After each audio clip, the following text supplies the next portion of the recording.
누가복음 8장 26절부터 39절까지 말씀을 함께 나누겠습니다. 누가복음 8장 26절부터 39절까지 말씀을 한 절씩 교독해서 읽도록 그렇게 하겠습니다. 그들이 갈릴리 맞은편 그라사인의 땅에 이르러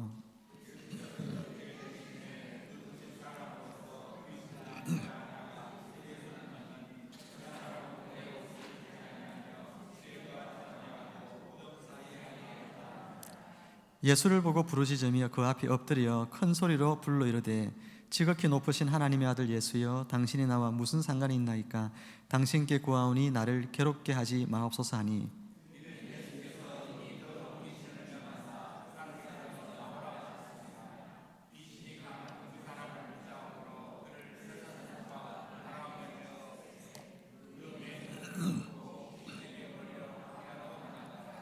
예수께서 내 이름이 무엇이냐 물으신즉 이르되 군대라 하니, 이는 많은 귀신이 들렸음이라.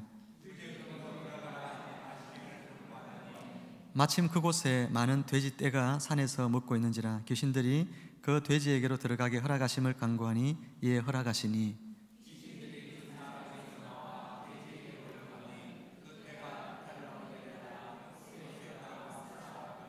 치던 자들이 그 이루어진 일을 보고 도망하여 성내와 마을에 알리니,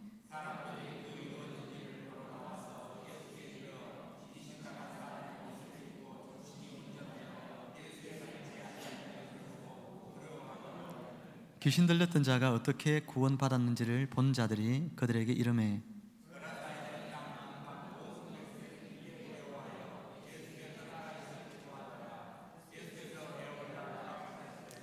귀신 나간 사람이 함께 있기를 구하였으나 예수께서 그를 보내시며 이르시되 집으로 돌아가 하나님이 내게 어떻게 큰 일을 행하셨는지를 말하라 하시니, 그가 가서 예수께서 자기에게 어떻게 큰 일을 행하셨는지를 온 성내에 전파하니라. 아멘. 우리 서로에게 한번 축복해 봅니다. 소중한 이에게 최고의 선물을 드립시다. 시작.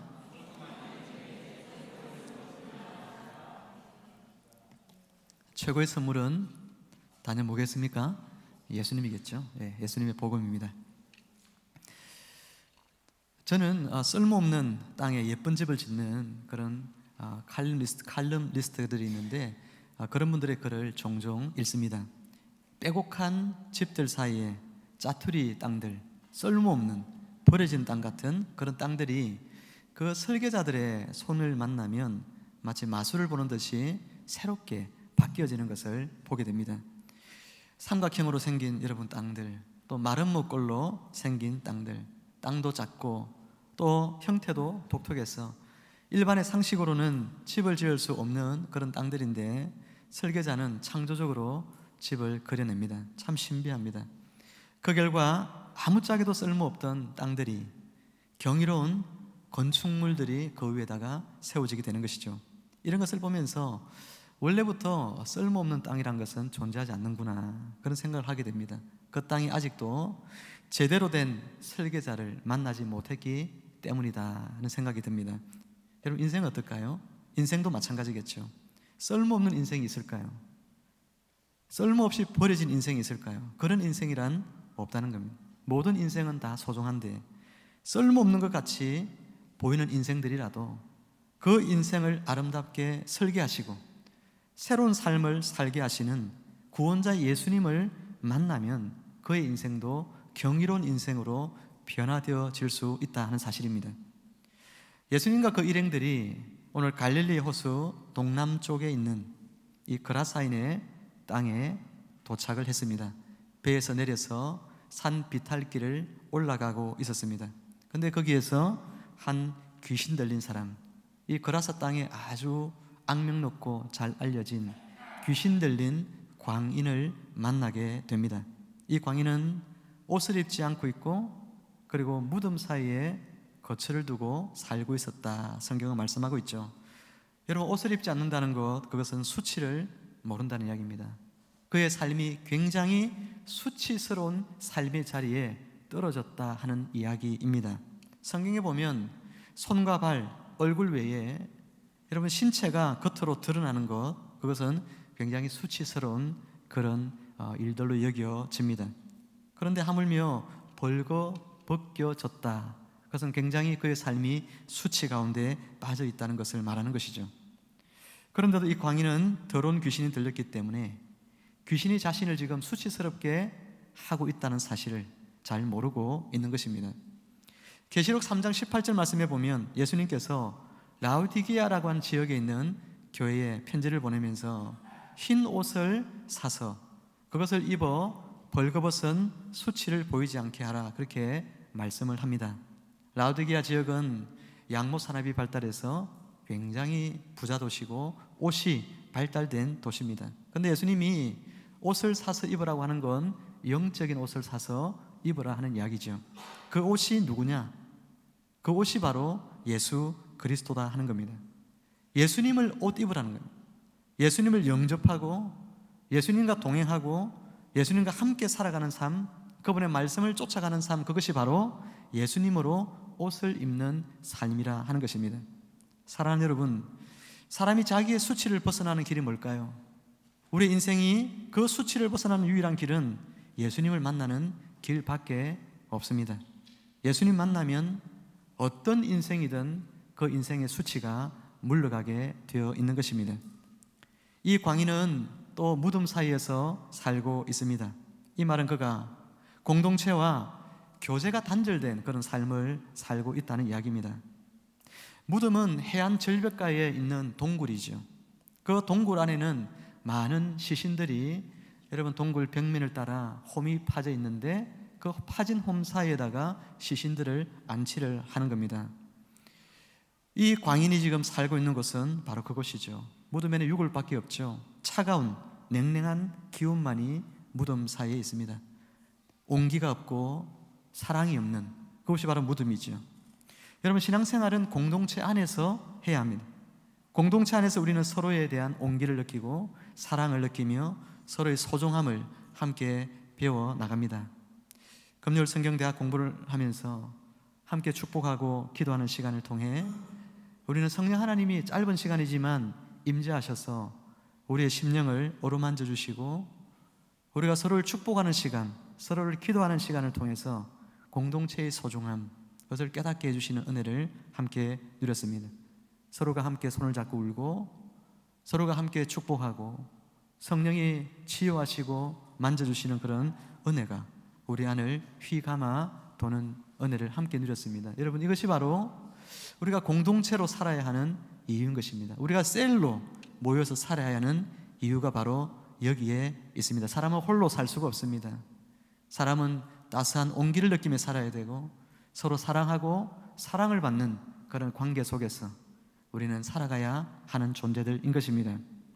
이 광인에게 볼 수 있는 또 다른 특징이 있는데, 마가복음 5장에 똑같은 본문이 나오고 있는데 마가복음 5장 5절에는 뭐라고 말하냐면 그가 밤낮 무덤 사이에서나 산에서나 늘 소리 지르며 돌로 자기의 몸을 해치고 있었다, 그렇게 말합니다.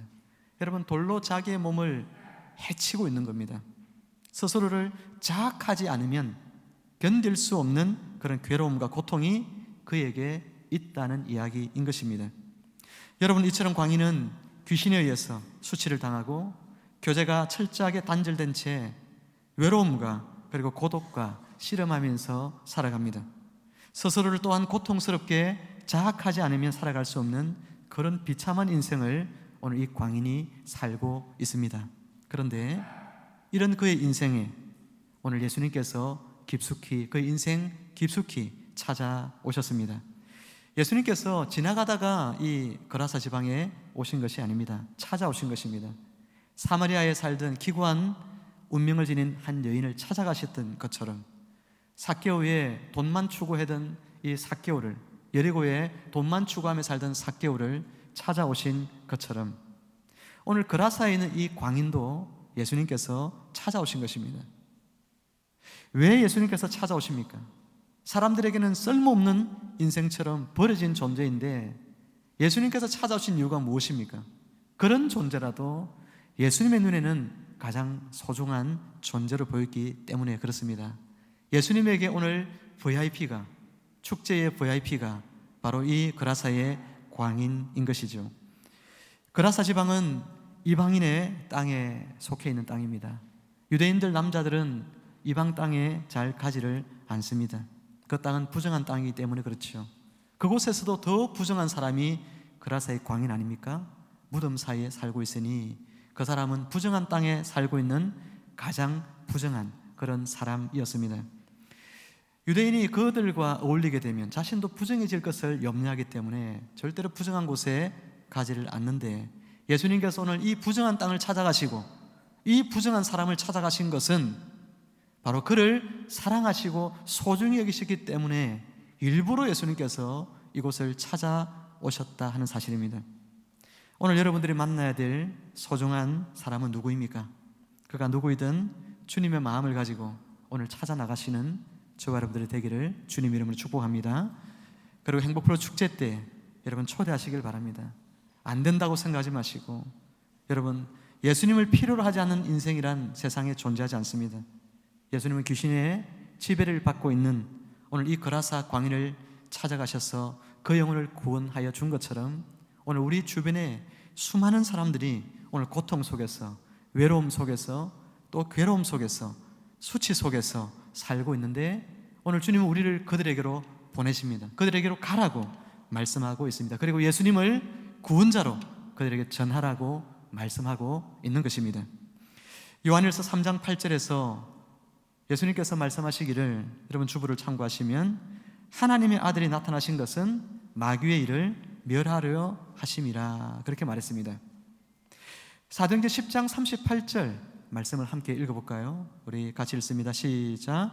하나님이 나사렛 예수에게 성령과 능력을 기름부터 다셨음에 그가 두루 다니시며 선한 일을 행하시고 마귀에게 눌린 모든 사람을 고치셨으니 이는 하나님이 함께 하셨음이라. 아멘.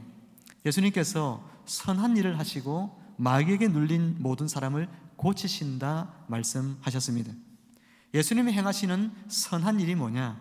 가난한 자에게 복음을 전하는 것, 포로된 자에게 자유를 주는 것, 눈먼 자를 눈뜨게 하여 다시 보게 하는 것, 눌린 자들을 자유케 하는 것, 그것이 바로 예수님이 하시는 선한 일이라고 말씀하셨습니다. 또한 마귀에게 눌린 모든 사람들의 그 병들을 고치시고 모든 눌린 심령들을 자유케 하는 일들을 위해서 예수님께서 오셨다는 겁니다. 예수님이 이런 구원자의 사역을 감당하십니다. 여러분 이런 예수님을 만나셨습니까? 아멘. 예수님은 오늘 우리에게 찾아오셨어. 오늘 우리의 삶에 이와 같은 구원자가 되어 주십니다. 예수님을 만난 사람의 인생에 자유함이 충만하게 있습니다. 영적인 눈이 열려서 참된 진리와 거짓된 진리를 분별할 수가 있게 됩니다. 혹시 귀신이 가져다 준 질병이 있다면 그 병에서 노임받게 해 주십니다. 마귀에게 지배를 받으면서 눌려 사는 인생들이 마귀의 손아귀에서 벗어나서 성령 하나님의 충만한 지배 가운데 축복의 삶을 살도록 해 주십니다. 이것이 주님이 우리 인생을 찾아오셔서 하시는 일들입니다. 예수님은 아무도 관심 갖지 않은 채 버려진 인생이었던 이 그라사의 광인의 그 삶의 자리로 찾아오셨습니다. 그리고 그를 새롭게 하십니다. 그를 결박하고 있던 더러운 귀신에게 예수님이 꾸짖습니다. 더러운 귀신아, 그 사람에게서 나오라. 예수님의 명령에 귀신은 엄청난 고통을 느낍니다. 그러면서 하는 이야기가 당신께 구하오니 나를 괴롭게 하지 마옵소서, 그렇게 간청을 합니다. 너무나 괴롭다는 겁니다. 예수님이 나타나시면, 예수님의 이름으로 우리가 선포하면 귀신은 두려움에 떠는 것입니다. 예수님이 네 이름이 뭐냐 물을 때에 이름이 뭐라고 합니까? 군대다, 그렇게 이야기합니다. 이 군대라고 하는 것은 헬라어로 레기온이라 그러는데 6,000명의 여단 병사들을 말하는 것입니다. 그러니까 이 광인 속에 들어와 있는 귀신이 한두 마리가 아니라 6,000여나 되는 군단, 여단에 해당하는 만큼 많은 그런 귀신들이 오늘 이 사람의 삶에 들어붙어 있더라 하는 이야기죠. 귀신이 6,000이든 6만이든 아무 상관이 없습니다. 그 수가 중요하지 않습니다. 그가 얼마나 강력한 무기를 가지고 있느냐도 중요하지 않습니다. 예수님 앞에서 그들 모두는 굴복당할 수밖에 없다는 사실을 우리가 아는 것이 중요합니다. 예수님께서 제자들에게 이 권세를 주셨습니다. 어떤 권세입니까? 예수님의 이름으로 나가서 그 이름의 권능을 사용하여 귀신을 제어하는 능력을 주셨다는 것입니다. 누가복음 10장 17절에 있는 말씀을 같이 읽어보겠습니다. 시작. 70인이 기뻐하며 돌아와 이르되 주여 주의 이름이면 귀신들도 우리에게 항복하더이다. 아멘. 오늘 이 예수 이름 앞에 귀신이 두려워 떠나갑니다. 이 예수 이름의 권세를 제자들에게만 주신 것이 아니라 오늘 저와 여러분의 삶에도 주셨음을 여러분 믿고 확신하시기를 주님의 이름으로 축원합니다. 이 예수 이름을 가지고 나가셔서 귀신의 두 손을 결박하시고 귀신으로 인해서 수치스러운 인생을 살고 또 외롭고 고독한 인생을 살고 자기 학대로 스스로에게 생채기를 내는 그런 삶을 살아가고 또 질병과 어둠의 영에 지배를 받으며 사는 인생들을 자유케 하는 그런 귀한 일들 위에 여러분 예수의 이름을 사용하시는 여러분 되시기를 주의 이름으로 축복합니다. 예수님께서 더러운 귀신을 나오라고 명하니까 귀신이 두 가지 부탁을 하죠. 한 가지, 첫 번째는 무저갱에 보내지 말아달라, 그렇게 부탁을 합니다. 여러분, 무저갱이라고 하는 뜻은 바닥이 없는 깊은 곳이란 뜻이에요. 바닥이 없다는 겁니다. 바닥이 없으니까 얼마나 무섭겠습니까? 절망의 나락으로 끝도 없이 떨어지는 그런 공포스러운 공간, 여러분 그런 공간이 바로 무저갱이라는 겁니다. 우리가 어릴 때 절벽에서 떨어지는 그런 꿈을 이제 크려고 그런 꿈 꾼다 이렇게 이야기하는 기억이 있잖아요. 얼마나 여러분 절벽에서 떨어지면 어떻습니까? 한없이 막 떨어져가면 무섭고 그러다가 벌떡 잠에서 깨기도 하고 그러지 않습니까? 이 끝도 없는 그런 나락으로 떨어지는 그런 고통이 바로 무저갱의 고통이라는 거예요. 이 무저갱은 최후의 심판이 있기 이전에 사단의 세력들이 일시적으로 거하는 장소입니다. 이곳에 있다가 최후의 심판을 받고 난 뒤에는 어디로 갑니까? 이제 영적 지옥으로 가죠. 그 지옥이 뭡니까? 불못이에요. 불못. 유황불로 타는 불못이라고 성경이 이야기하고 있는 그 지옥으로 떨어지기 이전에, 최후 심판 받기 전에 악한 영들이 거하게 되는 곳, 바로 그것이 무저갱이라는 것입니다. 무저갱의 고통이 얼마나 큰지를 귀신이 잘 알기 때문에 이곳에 보내지 말아달라고 부탁합니다. 그렇다면 한번 생각해 보세요. 최후의 심판을 받고 난 뒤에 가게 될 그 지옥의 고통은 얼마나 더 크겠는가 하는 것입니다. 하나님을 알지 못하고 죽은 사람들이 가게 될 그 지옥의 고통이 얼마나 클 것인가 하는 것입니다. 오늘 우리는 이 말씀 앞에 두려워하며 떨며 깨어 있어야 하겠습니다. 지옥으로 떨어질 영혼들을 사랑의 마음으로 불쌍히 여길 뿐 아니라 그 영혼을 구원하기 위해서 우리가 열심을 다하여 복음을 전해야 하는 것입니다. 저도 어머님을 전도할 때 중학교 2학년 교회를 나가서 어머님을 전도하기까지 한 6, 7년 세월 걸렸는데 그 6, 7년 세월 동안에 얼마나 많이 제가 절망하고 기도하면서 눈물 흘리고 그랬는지 모릅니다. 기도하면 어머님이 막 지옥에 가실 것 같은 생각을 가지면 막 마음이 막 무너져가지고 호흡을 하기가 힘들 정도로 괴로울 때도 있었습니다. 예전에는 철학 기도를 했잖아요. 11시부터 해서 새벽 4시까지 막 철학 기도를 중학교, 고등학교 때 그렇게 금요일마다 했는데 기도하면 그렇게 어머님이 지옥에 가게 된다고 생각만 하면 막 잠을 잘 수가 없었습니다. 그래서 어머님에게 얼마나 많이 전도했는지 모릅니다. 밥을 차려놓고 어느 날은 어머님이 회사 갔다 오시면 어머니 오십시오 해가지고 무릎을 탁 꿇고 앉아서 식사하시라고. 네 웬일이냐 막 그러면 일단 식사부터 하시라고 그러고 식사하고 나면 복음을 전하요. 어머니 교회 갑시다. 예수님 믿읍시다. 아니나 잘 믿어라. 얼마나 제가 속이 무너진지 모릅니다. 그렇게 수도 없이 어머니에게 복음을 전하고 전해서 제가 어머님이 교회 나오시겠다고 하실 때가 이제 대학교 다닐 때인데 그때 어머님이 교회 나오시겠다고 하는 그 이야기를 들었을 때에 정말 날아갈 듯이 기뻤습니다. 그날의 그 감격을 지금도 잊을 수가 없습니다. 병원에서 어머님이 정말 큰 아픔과 슬픔 중에 있을 때 복음을 전했는데 어머님이 교회 나가시겠다는 거예요. 얼마나 기뻤는지 지금도 감동이 전해져 오는 것 같습니다. 사랑하는 여러분, 여러분이 사랑하시는 가족이 예수님을 믿지 않고 죽어서 지옥을 간다 생각해보면 얼마나 괴로울까요?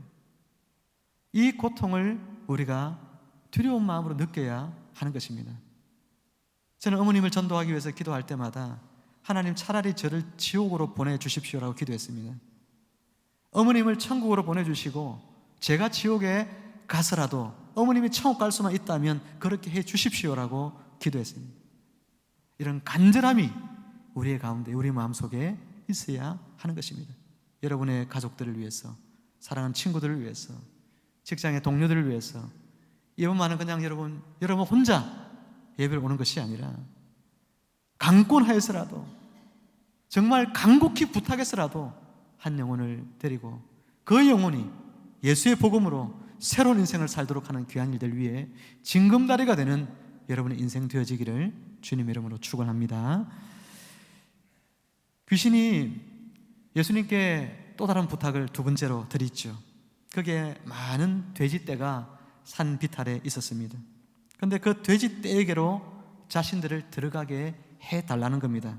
예수님이 참 이상한 부탁이죠, 우리가 생각할 때는. 그런데 그 부탁을 들어줍니다. 이 귀신들이 돼지떼에게로 들어가서 어떤 일을 하죠? 돼지떼를 몰아가지고 산 비탈 아래로 달려가지고 그 갈릴리 강물 속에 뛰어들겨 다 몰사해가지고 죽도록 만들어버립니다. 여러분, 그 돼지떼가 숫자가 얼마나 되느냐? 2,000여 마리 된다.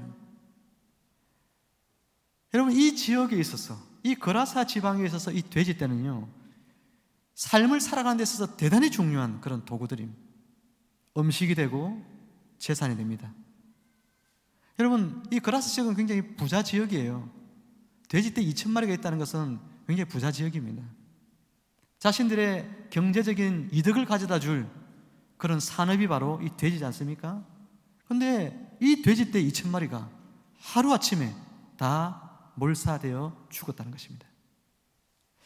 여러분, 왜 예수님께서는 오늘 이 귀신들이 돼지떼에게 들어가게 해달라는 부탁을 들어줬을까요? 귀신들이 이렇게 부탁한 의도는 분명합니다.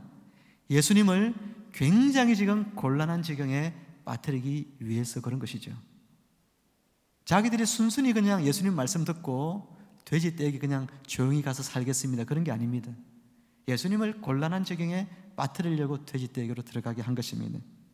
예수님은 그럼에도 불구하고 그렇게 허락하신 이유는 오늘 저와 여러분들에게 이 말씀을 대하는 모든 하나님의 백성들에게 중요한 교훈 하나를 주기 위해서 그렇습니다. 그것은 여러분, 이 귀신 들린 이 한 광인이 돼지 2,000마리보다도 더 가치가 있는 소중한 존재라는 사실을 일깨워 주기 위해서인 것입니다. 사랑하는 여러분, 누가복음 9장 25절 말씀에 보면 예수님은 온 천하와 사람의 생명을 비교하시면서 사람의 생명이 천하를 얻는 것보다도 더 가치롭다, 그렇게 말씀하셨습니다. 사랑하는 여러분, 오늘 저와 여러분이 천하보다 더 가치로운 존재임을 믿으시기를 축복합니다. 여러분이 잘생겼든 못생겼든, 많이 배웠든 적게 배웠든, 또 부자이든 가난하든 중요하지 않습니다. 여러분의 삶이 그 존재만으로도 하나님께는 최고로 소중한 존재임을 기억하시기를 바랍니다. 여러분의 이웃도 마찬가지입니다. 그들이 사람의 눈으로 볼 때 어떻게 보이든 간에 그 인생들도 천하보다도 더 소중한 그런 인생들인 것입니다. 그러니 이 소중한 영혼들을 구원하기 위해서 억만금을 쓴다 해도 돼지 2,000마리가 아니라 20,000마리를 희생시켜 그 한 영혼을 구원한다 할지라도 결코 아깝지가 않은 것입니다. 다음 주일에는 찬양사역자 조수아 자매가 와서 함께 찬양 예배로 드려지게 됩니다. 조수아 자매를 초청하는 비용이 들지요. 다른 교회에서 초청할 때보다 우리는 반값도 되지 않는 그런 비용으로 자매를 초청합니다. 그렇지만 우리에게는 그 비용도 결코 적은 금액은 아닙니다. 그런데도 왜 우리가 그런 찬양 사역자를 모셔서 찬양 집회를 함께 엽니까? 어떻게 하든지 한 영혼이 구원받기를 원하는 마음 때문에 그렇게 하는 것입니다. 찬양 속에는 하나님의 말씀이 다 녹아져 있습니다. 하나님이 어떤 분이신지 찬양 속에 들어있고, 하나님이 우리 인생을 얼마나 사랑하시는지 다 들어있습니다. 우리 한 사람 한 사람이 하나님 안에서 어떻게 새로운 삶을 살 수 있는지를 찬양 가사 속에는 다 담겨져 있습니다. 그래서 그 사람들이 노래 좋아하잖아요. 그 친숙한 노래를 통해서 그 노랫말 속에 담겨진 하나님의 메시지를 듣기를 원하기 때문에, 그래서 초청해서 집회를 가지는 것입니다. 이 축제의 자리에 여러분의 이웃이, 여러분의 가족이 와서 같이 참여할 때에 그 노랫말 가사 속에, 또 전해지는 복음의 말씀 속에, 또 자매의 간정 속에서 하나님께서 구원받게 하실 만한 사람들, 그 모든 사람들이 이번 길을 통하여 하나님의 자녀가 되는 놀라운 일이 일어나도록 여러분 기도하시고 준비하시고 초청하시기를 주님의 이름으로 부탁을 드립니다. 예수님의 축사 사역으로 광인에게서 귀신이 떠나가자 귀신이 제일 먼저 한 일이 뭐냐 하면 옷을 입었습니다. 그의 삶에 이제 수치가 가려진 것입니다. 정신이 온전하여졌습니다. 그리고 예수님의 발 아래에 앉았습니다. 예수님의 발 아래에 앉았다는 이야기는 예수님의 말씀을 듣기 위해서이죠. 이제는 예수님의 말씀을 듣고 예수님을 따라 사는 삶을 살고자 합니다. 이 사람은 이제 예수님께 함께 있기를 원합니다. 예수님과 함께 있겠다고 말합니다. 예수님은 오늘 이 청년에게 너에게 새로운 사명이 있다고 하시면서 예수님은 그를 사람들에게로, 가족들에게로 집으로 돌려보내죠. 39절 이하에 나옵니다. 집에 가서 오늘 복음의 증인이 되어서 하나님이 너에게 어떤 놀라운 일을 행하셨는지를 말해주라고 예수님께서 이야기했습니다.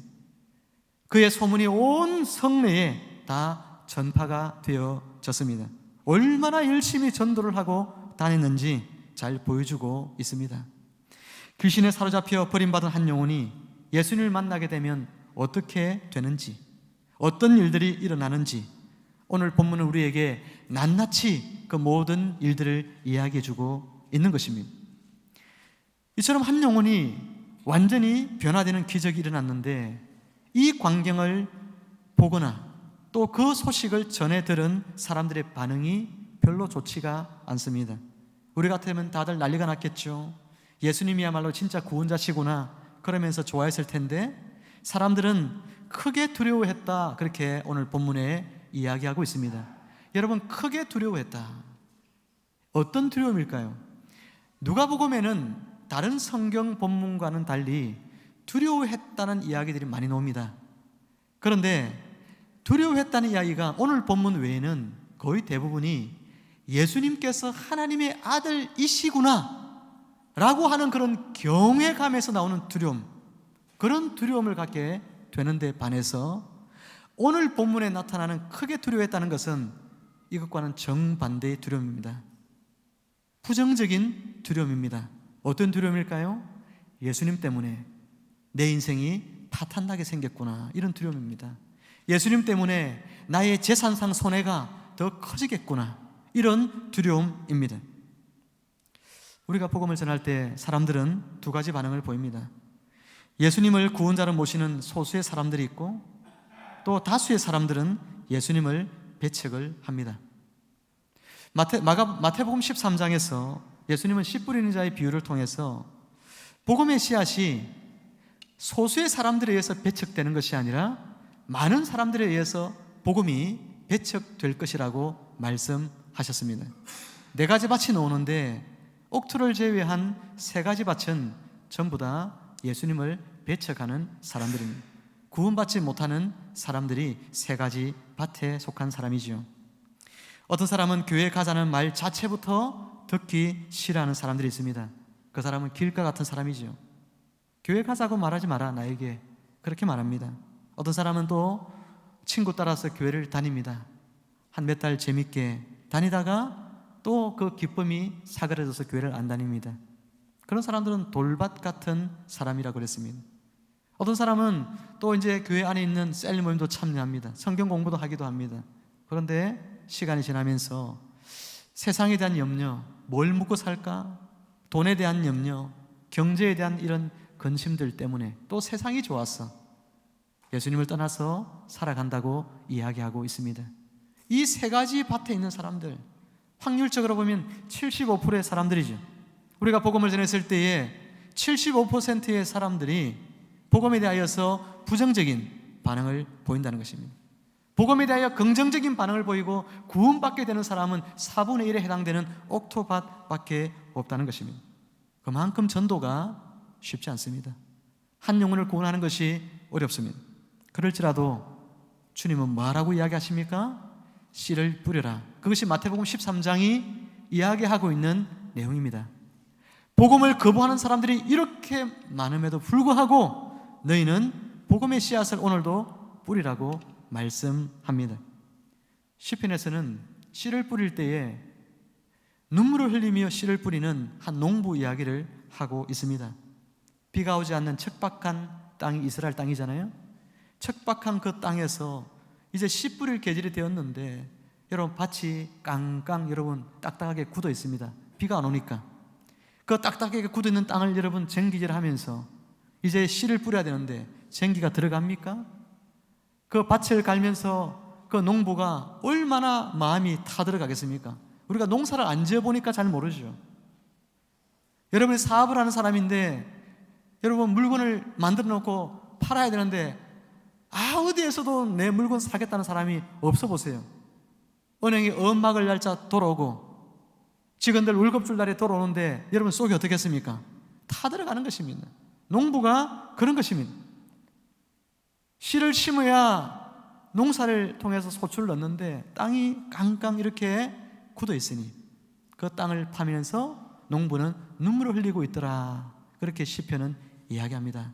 그렇지만 눈물을 흘리며 씨를 뿌리지만 그래도 뿌리라는 것입니다.